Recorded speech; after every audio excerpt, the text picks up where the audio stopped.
Good morning dear students, welcome to let's learn. चलिए आज हम लोग बहुपद के ऑब्जेक्टिव्स को करने वाले हैं एक तरफ से।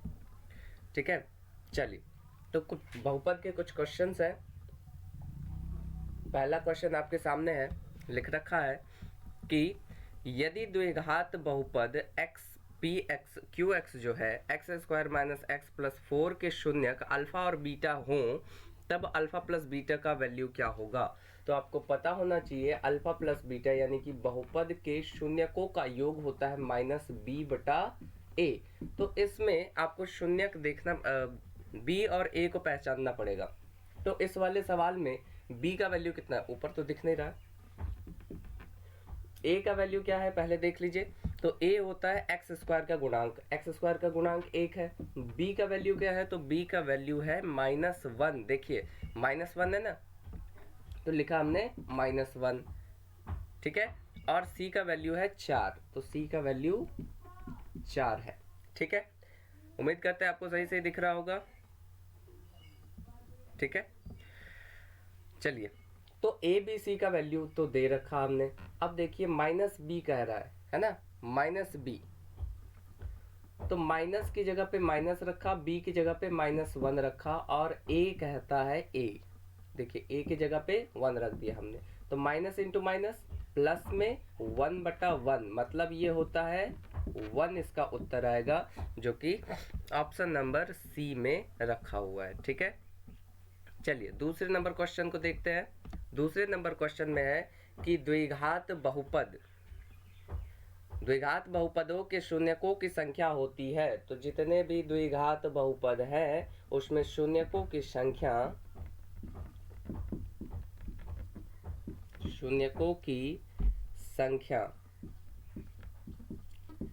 2 होगी।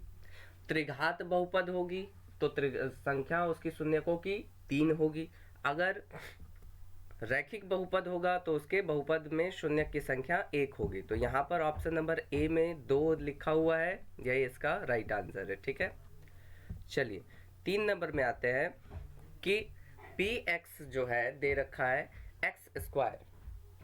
ठीक है, उसके शून्यक ए बी और ए बी हो तो ए बी का मान क्या होगा। तो ए बी का मान यानी कि अगर शून्यकों का गुणनफल पूछे, शून्यकों 3 नंबर सवाल का जवाब है शून्यकों का गुणनफल, है ना। शून्यकों का गुणनफल क्या होता है, तो शून्यकों का गुणनफल होता है सी बटा ए।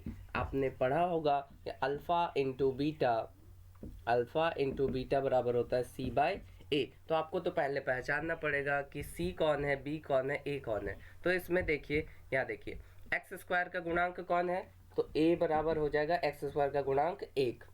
और उसके बाद b कौन होता है, तो b होता है हमारा x का गुणांक -2, और c है हमारा 5 जो कि अचर पद है। तो c बटा a पूछ रहा है, तो c का वैल्यू 5 और a का वैल्यू 1। कोई दिक्कत आ रही बात समझ में। तो a बराबर b बराबर c बराबर हमने निकाला इस वाले, यहाँ पे एरर दिख रहा है आप लोगों को, इस वाले बहुपद के अनुसार से, और इसके अनुसार से शून्यकों का गुणनफल होता है, ये सूत्र है c बटा a।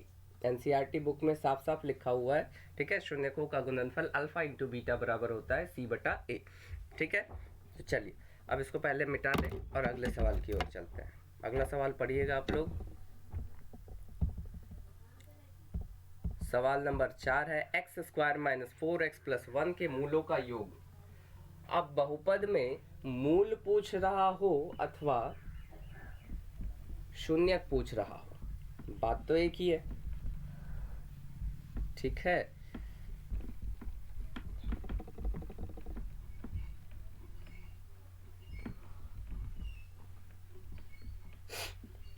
चलिए देखिए चौथे नंबर सवाल में एक्स स्क्वायर माइनस 4 प्लस 1 के मूलों का योग होगा। चलिए सवाल नंबर 4, इसमें कहता है x square minus 4x plus 1, x square minus 4x plus 1।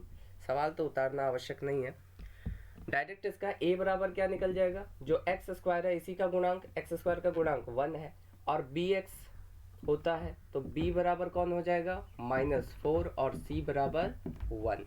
अब देखिए a b c तो हमने निकाल लिया। अब हमें निकालना है कि इसका जो मूलों का योग क्या होगा। तो यानी कि अल्फा प्लस बीटा का वैल्यू पूछ रही है। अल्फा प्लस बीटा का वैल्यू होता है -b/a, है ना। तो -b का वैल्यू माइनस तो रहेगा ही, और ये b का वैल्यू कितना है -4। ठीक है, गलती से भी 4 मत लिख दीजिएगा क्योंकि यहाँ पे -4 है b का वैल्यू। तो एक तो माइनस पहले से है और b का वैल्यू -4 है, और बटे में a का मान 1 है। तो माइनस इंटू माइनस क्या हो जाता है +4, और नीचे हम 1 लिखे अथवा नहीं लिखे उसका कोई औचित्य नहीं है। ठीक है, तो इसका उत्तर हो जाता है 1 या 4 या 3। तो ऑप्शन नंबर बी में है इसका उत्तर, तो बी नंबर इसका सही उत्तर हो गया। चलिए अगला क्वेश्चन है 5 नंबर, देखिए कि त्रिघात बहुपद का सबसे व्यापक रूप है। ठीक है, त्रिघात बहुपद का सबसे व्यापक रूप है। तो त्रिघात बहुपद का सबसे व्यापक रूप क्या होता है। तो इसका उत्तर तो आपको याद होना चाहिए कि जो द्विघात बहुपद होता है, पहले द्विघात को देख लीजिए कि ax² plus bx plus c होता है, और त्रिघात बहुपद जो होता है ये होता है ax³ plus bx² plus cx plus d। तो यहाँ पे ऑप्शन नंबर सी में देखिए ये वाला भी नहीं फुलफिल कर रहा है, ये भी फुलफिल नहीं कर रहा है, ये वाला फुलफिल कर रहा है ax³ plus bx² plus cx plus d। ठीक है, तो ये हो जाएगा इसका सही उत्तर ऑप्शन नंबर सी। छठे नंबर सवाल में देखिए कि अल्फा बीटा द्विघात बहुपद fx दिया हुआ है x² माइनस 5x और प्लस 5 के मूल हों, और मांग रहा है 1/अल्फा और प्लस 1/बीटा। तो इस तरह के सवाल आपको बार बार मिलेंगे। इसका उत्तर देखिए आप, सवाल नंबर 6 है, और fx बराबर दे रखा है x² माइनस 5x प्लस 7। ठीक है, अब देखिए मांग रहा है अल्फा और 1/अल्फा और प्लस में 1/बीटा का वैल्यू। सबसे पहले ए बी सी का वैल्यू निकाल दीजिए, क्योंकि 1/अल्फा प्लस 1/बीटा को हम तोड़ने वाले हैं और अल्फा प्लस बीटा के रूप में लेकर आने वाले हैं। देखिए a बराबर वैल्यू क्या हो जाएगा x² का गुणांक 1, b बराबर वैल्यू हो जाएगा -5 x का गुणांक, और c बराबर हो जाएगा 7। अल्फा प्लस बीटा 1/अल्फा प्लस 1/बीटा का वैल्यू क्या हो जाएगा। इन दोनों का जब एलसीएम करेंगे तो अचर पद का एलसीएम, अगर अचर संख्या का एलसीएम निकालेंगे तो उनका गुणांक ही हो जाएगा इसका एलसीएम। तो अल्फा इंटू बीटा हो जाएगा इसका एलसीएम। अल्फा से अल्फा को भाग लगाया, बचा क्या बीटा। बीटा से 1 को गुणा करेंगे तो हो जाएगा बीटा। अब प्लस में बीटा से बीटा को भाग लगाया, 1 आया। ठीक है, 1 नहीं अल्फा आएगा, अल्फा इंटू 1 करेंगे तो अल्फा। अब बताइए बीटा प्लस अल्फा का है या अल्फा प्लस बीटा का है। बात तो वही है, यानी कि शून्यकों का योग ऊपर और शून्यकों का गुणांक नीचे। ठीक है, तो शून्यकों का योग यानी कि अल्फा प्लस बीटा का वैल्यू क्या होता है -b/a, है ना। अल्फा प्लस बीटा का वैल्यू -b/a, बटे का मतलब भाग है, भाग दे देंगे हम किससे c/a से, है ना। तो -b/a और भाग दे देंगे हम c/a से, तो -b/a कौन है, -b का वैल्यू -5 और उस पर भी माइनस, है ना। b का वैल्यू -5 है और उस पर भी माइनस देना होगा। ठीक है, और a का वैल्यू कितना है, तो a का वैल्यू 1 है। ठीक है, भाग देना है हमको, या तो डायरेक्ट भी हो सकता है। या देखिए इतना करने की आवश्यकता नहीं है, चलिए इसको कर ही दे पहले c/a, तो यानी कि 7/1। अब इसको गुणा के रूप में भी ला सकते हैं, -5 और माइनस इंटू -5 हो जाएगा 5/1, और इसको बटे के रूप में ये भाग चला जाएगा 5/7। तो इसका उत्तर हो जाता है 5/7। ठीक है, अब दूसरा तरीका देखिए, डायरेक्ट भी बन जाएगा ये यहीं पे। अल्फा प्लस बीटा का वैल्यू क्या होता है -b/1, है ना। तो -b का वैल्यू क्या आएगा, माइनस गुना -5 और बटे में a का वैल्यू -b/a, a का वैल्यू 1 है। तो 1 को हम लिखे अथवा नहीं लिखे कोई फर्क नहीं पड़ेगा। उसके बाद अल्फा इंटू बीटा का वैल्यू सी बाय ए होता है, तो देखिए यहाँ पे 7 है, सी का वैल्यू और 1 है इसका वैल्यू, तो 1 हम नीचे लिखे अथवा नहीं लिखे कोई फर्क नहीं पड़ता। माइनस इंटू माइनस +5 हो गया और बटे में 7, तो इस तरीके से 5/7 इसका सही उत्तर हो जाता है 6 नंबर का। थोड़ा सा कैलकुलेटिंग सवाल था, आप इसको कैलकुलेट जब बार बार करेंगे तो आपको अच्छे से समझ में आने लगेगा। चलिए 7 नंबर पे देखिए कि द्विघात बहुपद जो है 6x² -7x -3 के शून्य को होंगे, इनके शून्य को निकालने के लिए कहा गया है। ठीक है, तो इनका शून्य निकालने के लिए आपको क्या करना है,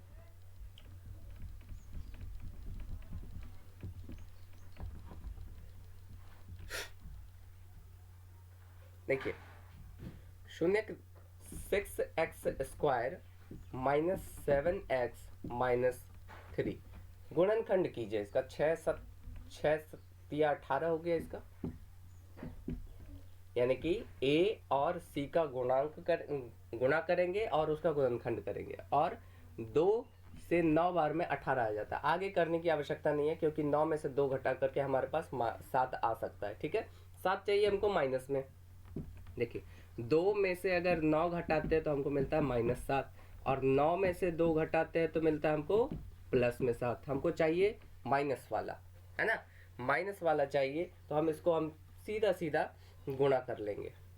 क्या करना है कि 6x² और 9 वाले को पहले और 2 वाले को बाद में, या फिर 2 वाले को यानी कि प्लस में 2x को पहले और माइनस वाले को 9 में। ठीक है, 9x, देखिए 9x में से 2x घटेगा तो माइनस में 7x बच जाएगा, है ना। अब देखिए माइनस में 3 भी था, अब इसमें देखिए कॉमन क्या है, 6x है 2x है, तो 2x कॉमन निकाल लेंगे, बचेगा यहाँ पे क्या 3x और यहाँ +1, -9x है -3 है, तो -3 इसमें से अगर कॉमन लेते तो 3x + 1 यहाँ पर कॉमन बच जाता है। क्लियर है कॉन्सेप्ट? ठीक है, अब देखिए 3x + 1 = हो जाएगा 0, और यहाँ पे 2x - 3 बराबर हो जाएगा 0। डिस्कशन इसका यहीं पे हो जाता है ख़त्म। 3x बराबर हो जाएगा -1 और 2x बराबर हो जाएगा 3, और x = आप क्या निकालिएगा, -1 बटा यहाँ से गुणा के रूप में नीचे जाएगा तो अगले साइड में भाग के रूप में चला जाएगा, और x बराबर हो जाएगा 3/2। ठीक है, यहाँ से गुणा के रूप में था, उधर गया तो भाग के रूप में हो गया। ठीक है, तो ये हो जाता है इसका उत्तर कि इसके जो बहुपद होंगे, बहुपद का जो शून्यक है -1/3, और ये हो जाएगा 3/2। ठीक है, तो इस तरीके से इसका आंसर निकाला जा सकता है। देखिए ऑप्शन कौन से वाले ऑप्शन में है इसका, देखिए आगे पीछे हो गया, 3/2 पहले मिल गया, उसके बाद -1/3, तो ए नंबर में ही इसका आंसर मिल गया, बाकी ढूंढने की आवश्यकता नहीं पड़ी हमें। ठीक है, अब देखिए फिर से वही सवाल दोहरा दिया गया है कि 1/α और 1/β का मान होगा। ठीक है, तो फिर से आपको वही काम करना होगा, और भी 1-2 जगह सीरीज में है।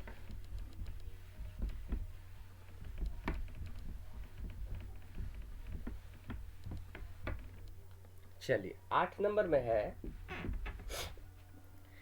कि अल्फा तथा बीटा द्विघात बहुपद fx x² -+2x + 3 का मूल हो तो 1/α 1/β का मान होगा। तो आप पहले इसको तो लिख लीजिए, x² + 2x + 3। अब देखिए a का वैल्यू तो 1 है ना, तो अल्फा प्लस बीटा का डायरेक्ट आप मान लिखिएगा। पहले अल्फा प्लस बीटा का वैल्यू क्या हो जाएगा, -b/a, यानी कि -2/1, तो आप इसको -2 लिख सकते हैं। ठीक है, इसको -2 लिखा जा सकता है, और अल्फा इंटू बीटा c/1, क्या बात है बाबू, भैया ये तो आ गया है। 8 बजे टाइम है, बैठे रहिए बाहर। ठीक है, तो इसका वैल्यू हो जाएगा c बटा a। तो c बटा a का वैल्यू क्या हो जाएगा, c हमारा 3 और a का मान नीचे 1। अब देखिए 1 by alpha plus 1 by beta बराबर क्या होता है, अल्फा इंटू बीटा का, अल्फा और बीटा का एलसीएम क्या हो जाएगा, अल्फा इंटू बीटा, और अल्फा ऊपर वाले का गुना करेंगे, अल्फा से अल्फा को भाग लगाया, बीटा से 1 को गुना किया तो ऊपर आ जाएगा बीटा प्लस अल्फा, बीटा से बीटा भाग लगाया 1 आया, 1 से फिर सॉरी 1 नहीं वो अल्फा आएगा, अल्फा से 1 को अगर गुना करेंगे तो अल्फा, बीटा प्लस अल्फा या अल्फा प्लस बीटा, इसका वैल्यू क्या आया था -2, और ये अल्फा इंटू बीटा का वैल्यू 3। तो इस तरीके से -2/3 इसका सही उत्तर हो जाएगा। ठीक है, तो देखिए यहाँ पर दे रखा है ना -2/3, तो इसका बी नंबर सही आंसर हो जाता है। 9 नंबर में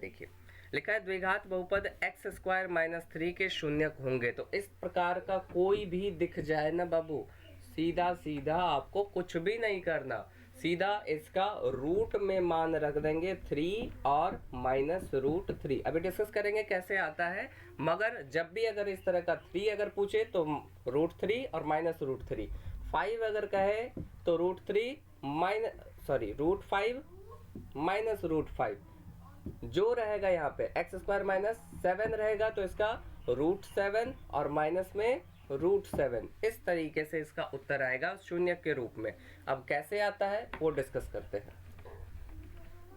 सवाल में है 3, ठीक है, तो x² माइनस √3 का स्क्वायर हम इसको लिख सकते हैं, है ना, क्योंकि रूट से स्क्वायर कट जाएगा, फिर बचेगा क्या, x² - 3, इस तरीके से लिख सकते हैं। आपको पता होगा कि x² - y² बराबर क्या होता है, x + y और x - y का गुणांक, है ना जी। चलिए देखिए x + y और x - y, इसको a + b के रूप में भी लिखा जा सकता है, a² - b² बराबर है a + b into a - b, इस तरीके से भी लिख सकते हैं, समझने की बात है। ठीक है, तो x² - y² के रूप में है तो x + y और x - y के रूप में इसको लिखा जा सकता है। तो x² को हम लिखेंगे x + √3, ठीक है, और x - √3, ठीक है, तो x + √3 को लिखेंगे हम x + √3, शून्यक निकालना है ना, बराबर 0, x - √3 बराबर 0, तो x का वैल्यू हो जाएगा -√3 और x का वैल्यू यहाँ हो जाएगा प्लस में √3। तो आपको जैसा कि बताया था शॉर्टकट नियम, जब भी 3 दिखे तो प्लस में √3 और माइनस में √3 इसका उत्तर। अगर इसके अलावा दिखेगा 7 तो √7 और -√7, ठीक है, तो इसका शून्य क्या क्या हो जाता है, -√3 और +√3। ऑप्शन में देखिए -√3 प्लस में √3, आगे पीछे भी रहेगा तो घबराना नहीं है, आगे पीछे से कोई मतलब वो नहीं होता है, 2 शून्यक होंगे, आगे पीछे भी +√3 -√3 रहेगा तो भी सही उत्तर होगा आपका। ठीक है, तो 10 नंबर में देखिए निम्नलिखित में कौन बहुपद नहीं है। तो बहुपद नहीं होने के कुछ पहचान होते हैं। अगर कोई चर संख्या यानी कि XYZ ABC अल्फा बीटा, ठीक है, या थीटा, इन सब टाइप की संख्याएं अगर हर के रूप में हो अथवा अंडर रूट के रूप में हो, चाहे 1/x के रूप में होगा या 1/y के रूप में होगा, नीचे हर के रूप में अगर होगा तो इसका कभी भी ये बहुपद नहीं माना जाता है। अगर रूट के रूप में XYZ कुछ भी चर संख्या रहेगा तो इसका बहुपद नहीं माना जाएगा। तो रूट में x वाली कौन सी है, ये वाला देखिए 3√x + 2x + 7 है, तो इसको हम लिख सकते हैं कि ये जो है बहुपद नहीं है। तो इसका उत्तर हो जाता है 10 नंबर का सी। 10 नंबर का उत्तर क्या हो जाएगा, सी नंबर आंसर, क्योंकि इसमें रूट के रूप में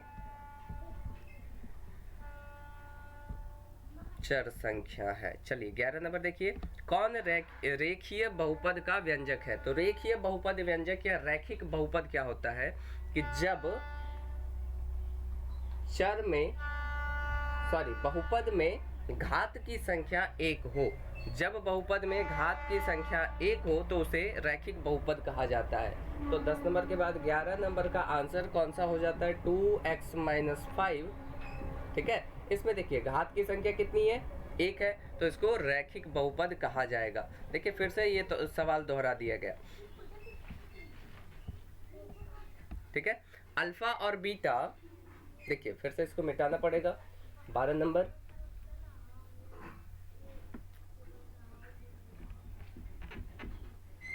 अल्फा और बीटा बहुपद का शून्यक हो तो एक्स स्क्वायर, देखिए x square plus x plus 1।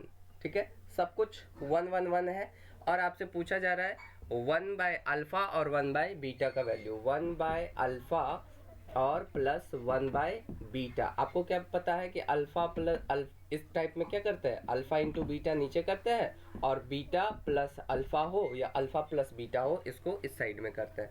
तो हम इसको इस तरीके से लिख सकते हैं कि देखिए जब भी इस तरह से रहेगा तो अल्फा प्लस बीटा का वैल्यू क्या होता है? माइनस बी बटा ए माइनस, अब देखिए लिख ही देते हैं, ए बराबर 1, बी बराबर भी 1 और सी बराबर भी 1।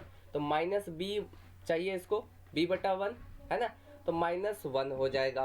और नीचे फिर अल्फा इंटू बीटा का वैल्यू क्या होता है? सी बटा 1 यानी कि 1, तो इसका हो जाएगा -1 में आंसर। अगर आपको समझ में नहीं आया तो फिर से एक बार बता दें। देखिए अल्फा प्लस बीटा का वैल्यू क्या हो जाएगा? माइनस बी बटा ए और बटे में सी बटा ए। अब देखिए अल्फा प्लस बीटा का वैल्यू जो है हम माइनस बी बटा ए को लिखते हैं यहाँ पे। माइनस बी बटा ए क्या हो जाएगा? माइनस में -1 और बटा ए का वैल्यू 1, तो ये हो जाएगा प्लस में 1। ठीक है, कोई दिक्कत? अब देखिए माइनस बी बटा 1 हो गया। अब देखिए अल्फा इंटू बीटा, ठीक है, ये प्लस में 1 था ना, तो कैसे हो गया? ये तो माइनस में आएगा। ठीक है, अल्फा इंटू बीटा का वैल्यू क्या हो जाएगा? ये माइनस तो नहीं होता, सी बटा ए होता है, तो सी बटा ए लिखा। सी का वैल्यू क्या हो जाएगा? 1 और ए का वैल्यू 1, तो 1 बटा 1 यानी कि 1।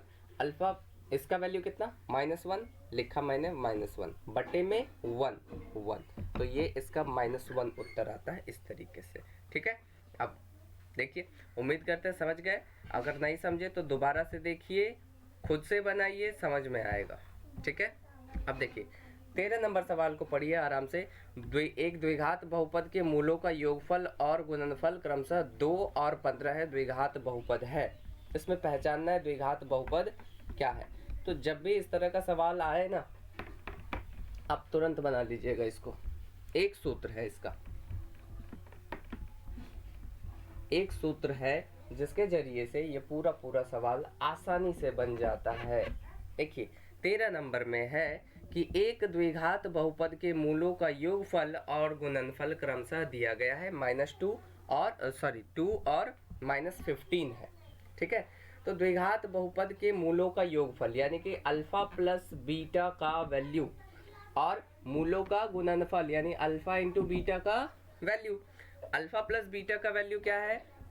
2 है ना, और अल्फा इंटू बीटा का वैल्यू क्या है? -15 है। ठीक है, अल्फा प्लस बीटा का वैल्यू 2 है, अल्फा इंटू बीटा का वैल्यू -15 है। आपको बस इतना करना है कि द्विघात बहुपद है। अब इसमें लिखना है आपको, अरे ये तो फिर ऊपर चला गया।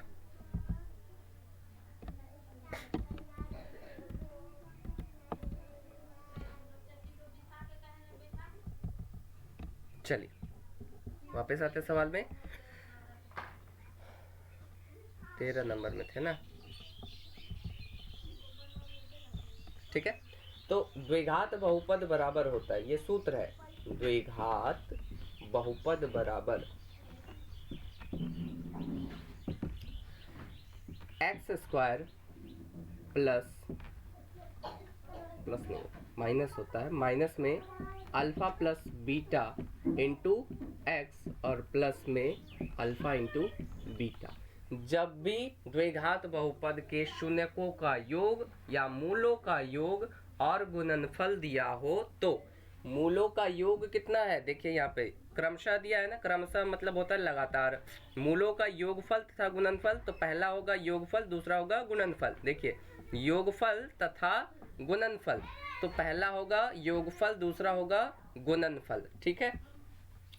तो योगफल बराबर हो जाता है, देखिए अब इसको लिख देंगे बहुपद बराबर x square, alpha plus beta का वैल्यू कितना 2 है, माइनस में 2, और उसके बाद हम x को गुणा कर देंगे, प्लस अल्फा इंटू बीटा का वैल्यू कितना है, अल्फा इंटू बीटा का वैल्यू -15, तो इसको लिख देंगे -15।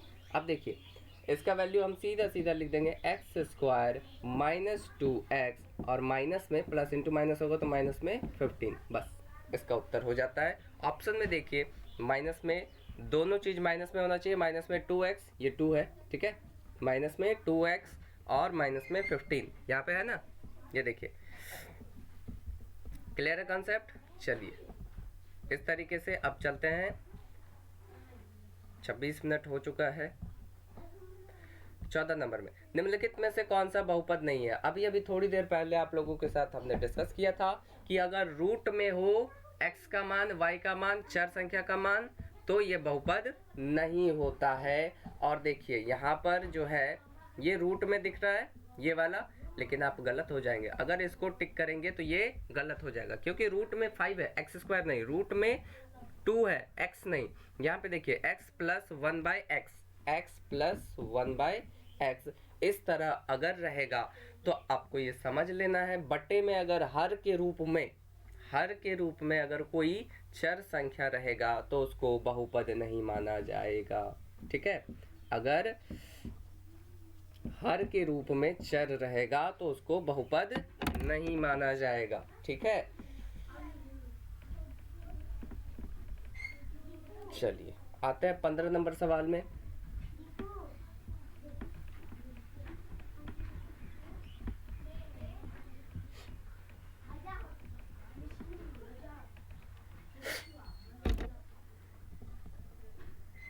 देखिए एक घात वाला बहुपद कहलाता है, क्या कहलाएगा, बहुपद नहीं है, एक घात वाला बहुपद है, सवाल में ही कहता है बहुपद है, तो ये बहुपद नहीं होगा कैसे। त्रिघात 3 घात रहेगा तब ना, द्विघात 2 घात रहेगा तब ना, तो ये जो है रैखिक बहुपद हो जाएगा। जब बहुपद में केवल एक घात हो तो उसे रैखिक बहुपद कहा जाता है, ठीक है। चलिए इसके बाद वाला 15 नंबर तो ऐसे ही बन गया। कौन सा बहुपद नहीं है, देखिए बटे में x के रूप में कौन है, सी नंबर में। 15 नंबर का सवाल, 15 नंबर का जवाब हो जाएगा रैखिक बहुपद, ठीक है, ऑप्शन नंबर सी। और 16 नंबर में इसका जवाब हो जाएगा कौन सा बहुपद नहीं है, तो बट्टे में x के रूप में सी में देखिए फिर से है ना 1 बटा x माइनस 1, ठीक है। 17 नंबर में आते हैं। 17 नंबर में है द्विघात बहुपद x square minus 5x plus 6k, x square minus 5x plus 6k शून्यक है, तो शून्यक निकालना पड़ेगा बाबू। इसका गुणनखंड कीजिए, 6 और 1 का गुणनखंड 6 हो जाएगा। अब देखिए 2 3 6, एक्स स्क्वायर माइनस 3x और 2x प्लस में 6, ठीक है। अब इसका गुणनखंड कर दीजिए, देखिए एक्स स्क्वायर और एक्स का गुणनखंड क्या हो जाएगा, एक्स निकल आएगा, एक्स और माइनस में 3 कॉमन ले लिए, माइनस में 2 को कॉमन लिए तो एक्स माइनस 3, ठीक है। अब देखिए एक्स माइनस 3 को कॉमन लिए और बचेगा एक्स माइनस 2। अब देखिए एक्स का वैल्यू क्या आ जाएगा, एक्स बराबर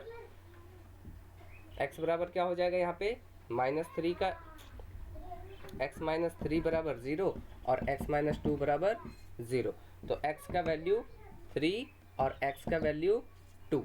क्लियर है कॉन्सेप्ट। तो 3 और 2 या 2 और 3 एक ही बात है ना, तो ये हो जाएगा सी नंबर इसका सही उत्तर।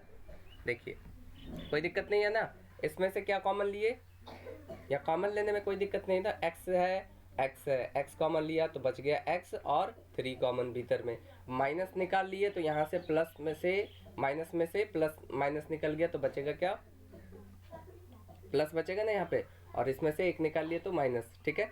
तो माइनस हो जाएगा ये, इसका उत्तर हो जाएगा 3 और 2, ऐसे भी लिख सकते हैं, या 2 और 3, दोनों में से कोई भी लिखा जा सकता है। तो 17 नंबर का भी हो गया। 18 नंबर में आते हैं। 18 में है कि x square minus 3x minus 4।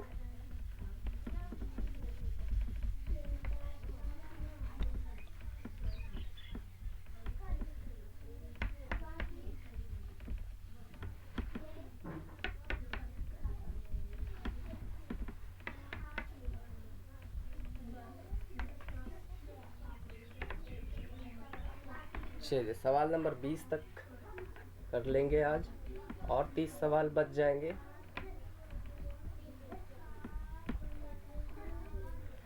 Total 50 question है, उसमें से 18 हो चुके हमारे।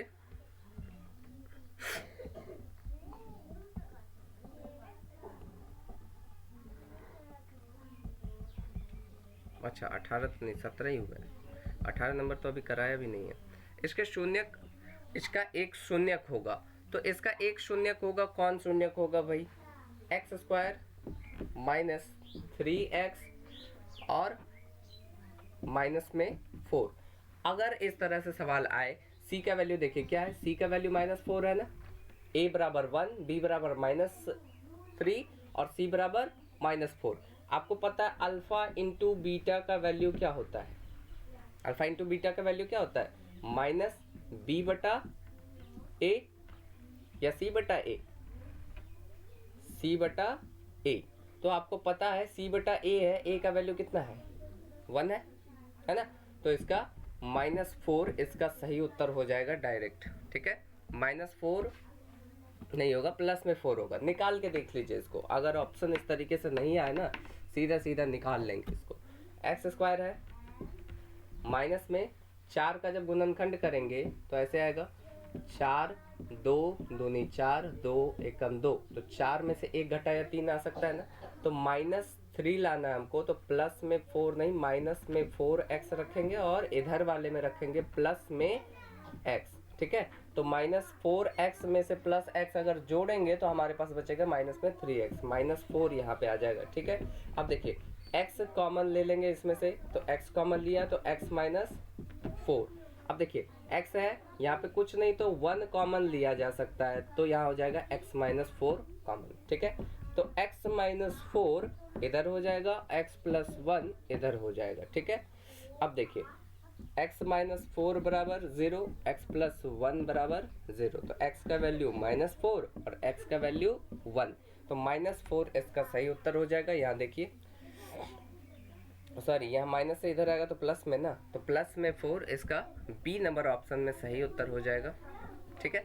अब देखिए 19 नंबर में है कि यदि बहुपद px का एक गुणनखंड x + 2 हो तो बहुपद का एक शून्यक होगा। जब इस तरह का सवाल आए, x प्लस में अगर 2 है तो माइनस में निकलेगा इसका शून्यक, ठीक है।